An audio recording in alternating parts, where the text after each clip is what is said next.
Hey there, welcome. I'm Damien and I'm just another starving artist on the internet. And before we start with today's topic, I want to ask the audience to behave like adults, be mature for at least the duration of the video, and I don't want any comments being rude or making fun of anyone. I'm also holding myself to the same standards, so if you think I said anything out of line in this video, feel free to call me out in the comments.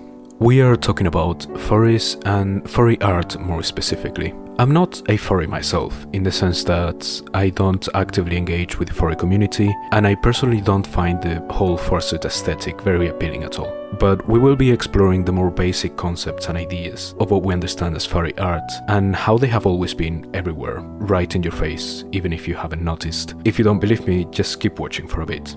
Before we go on with the video, let me introduce you to the original character I'll be drawing in the background. This is Matilda, a centaur lady, and a very fitting character for this topic, I believe. She's a character from a game I'm making called Mysterious Manor, and if you like my work, you can find all my social media in a link in the description. If you would like to support me, you can find my Ko-fi and Patreon page in the same link. But if you want something physical and solid in return for your support, you can get a print of this same drawing from my shop, available in 4 different sizes, or a keychain featuring the same character. So, it will seem like I've been following a similar structure for my videos for a while now, so let's keep it that way and start by giving a definition to what we're discussing. What is a furry? A furry is usually understood as someone with a special appreciation for animal characters with human characteristics.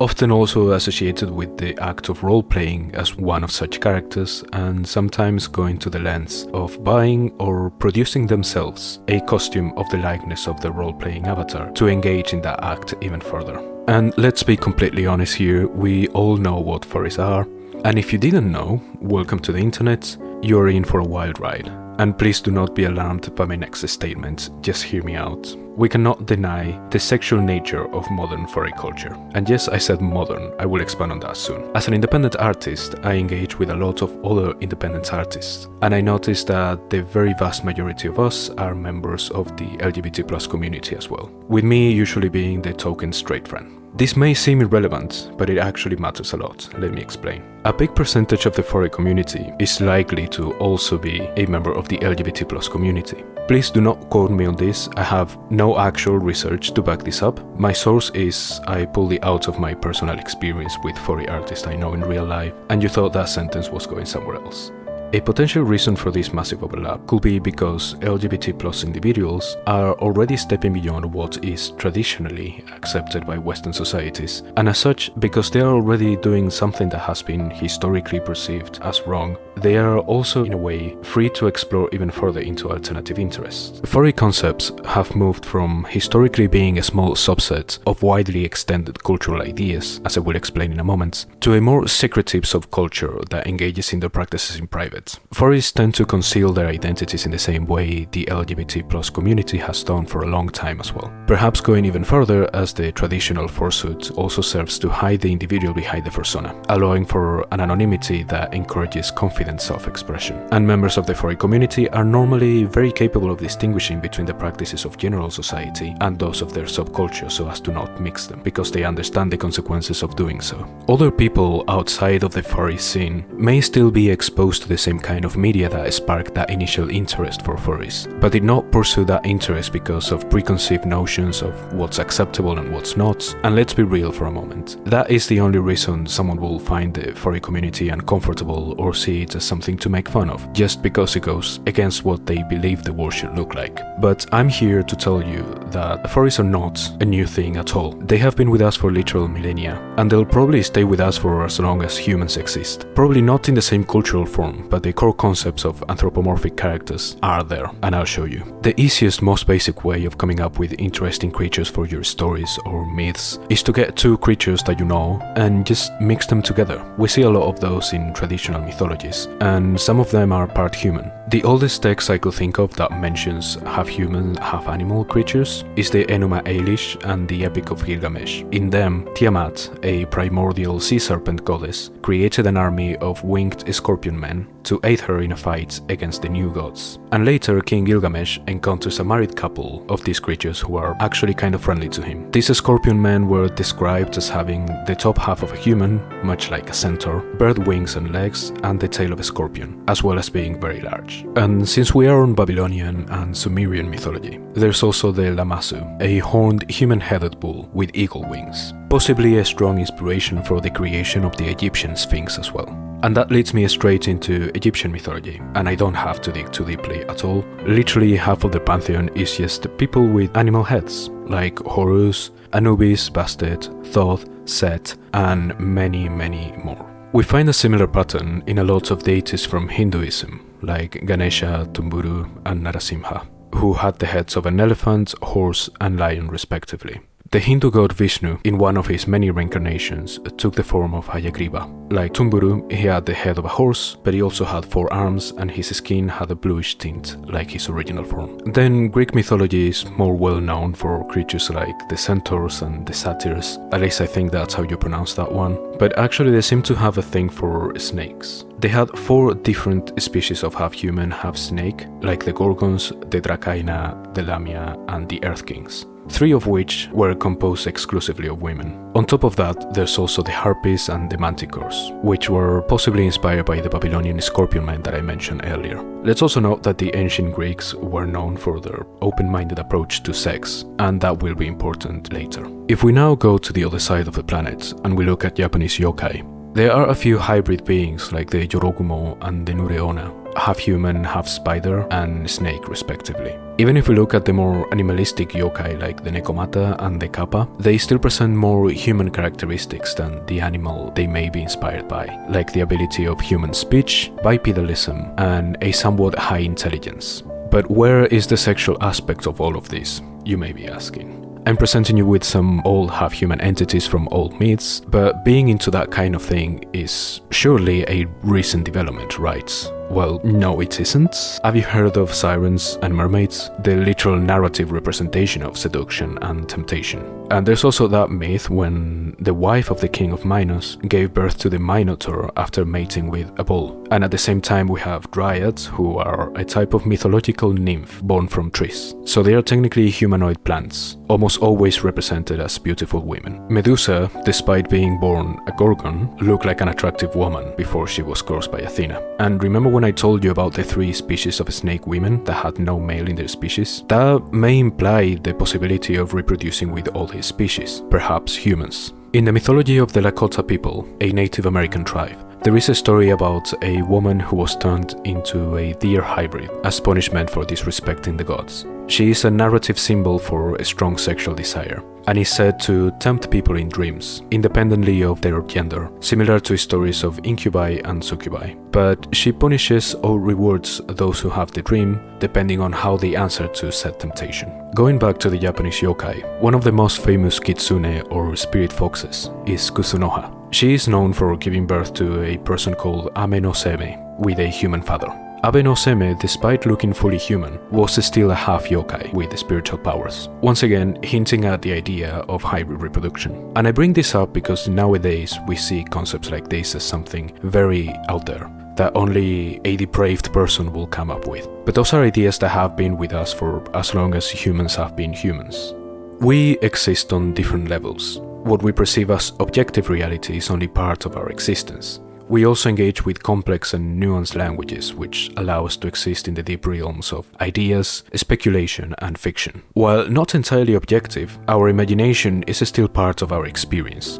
And as a personal observation of mine, it will seem to me like a lot of people don't take full advantage of this multi-layered essence, because they let their reality limit what's allowed in their fiction. And those that explore more uncomfortable and taboo ideas in their fiction are perceived in a more negative way because they expect them to project that fiction into objective reality, which is often not the case. Christian authorities in medieval times noticed a similar pattern as well, and completely overhauled the imagery of their mythology. Demons are often portrayed with animal features, especially borrowing from older myths like in the case of satyrs and mermaids, and they are the embodiment of everything that is wrong and evil, with a particular emphasis, once again, on sexual desire. We can't have angels be presented in the same monstrous animal features like the cherubim with 4 animal heads, and today we see official images of angels as having beautiful human features, while we have, for example, the promiscuous Baphomet depicted with the head and legs of a black ram.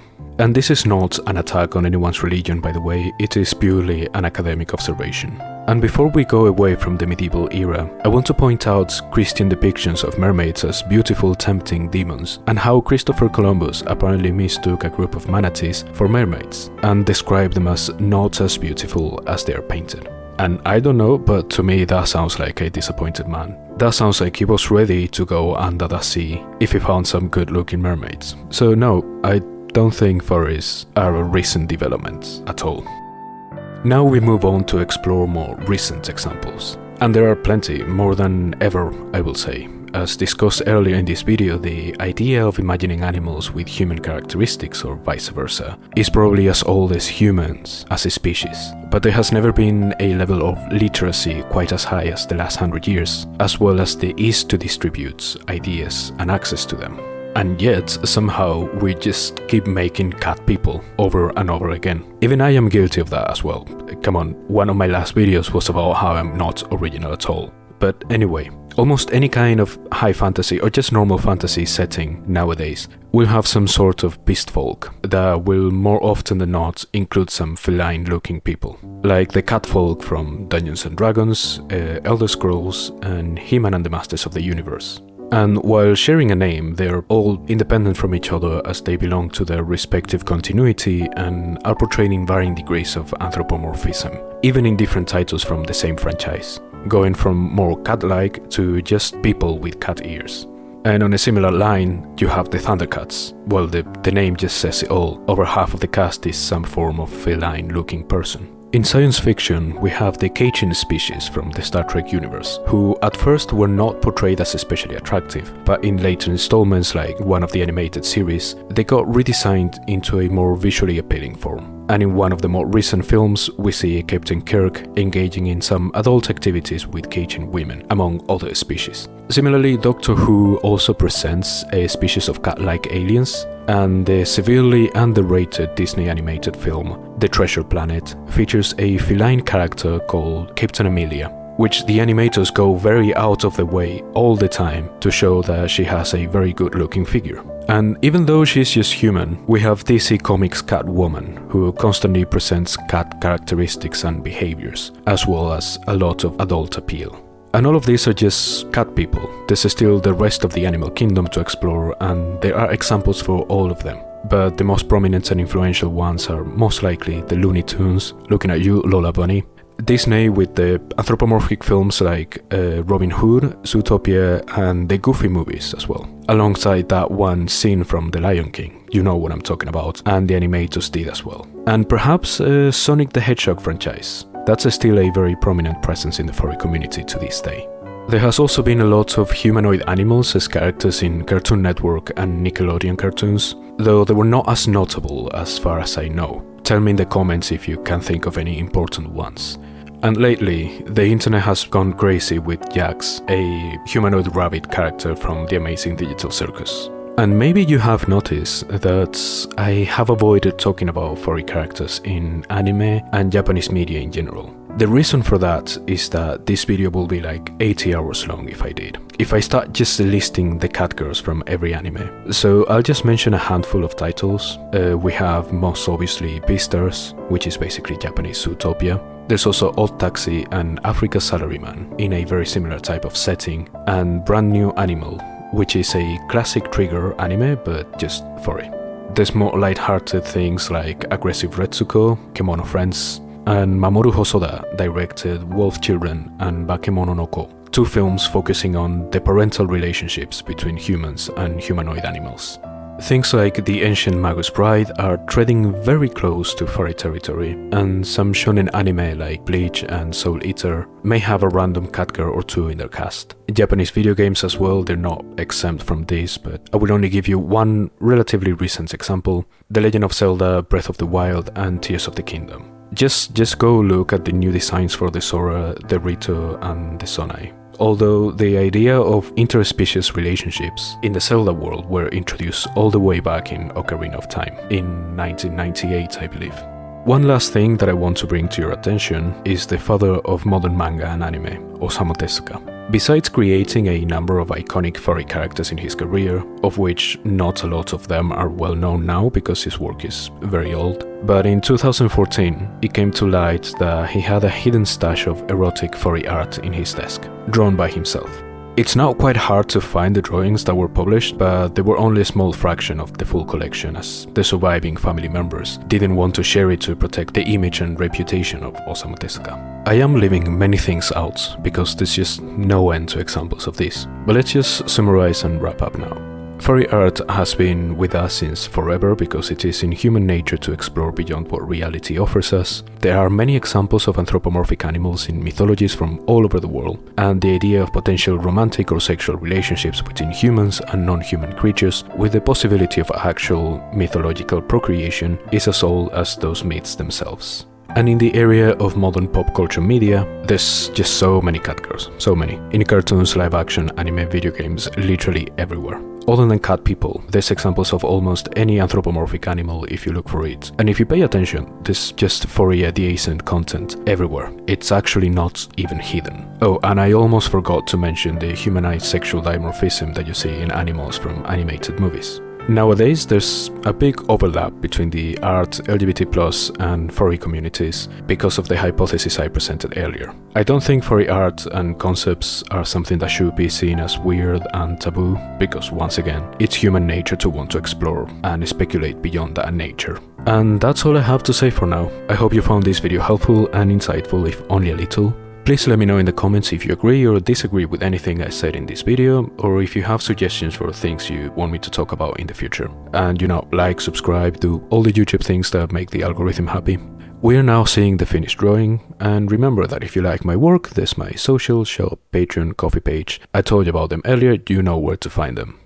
So yeah, keep drawing, keep getting better, and I'll see you next time.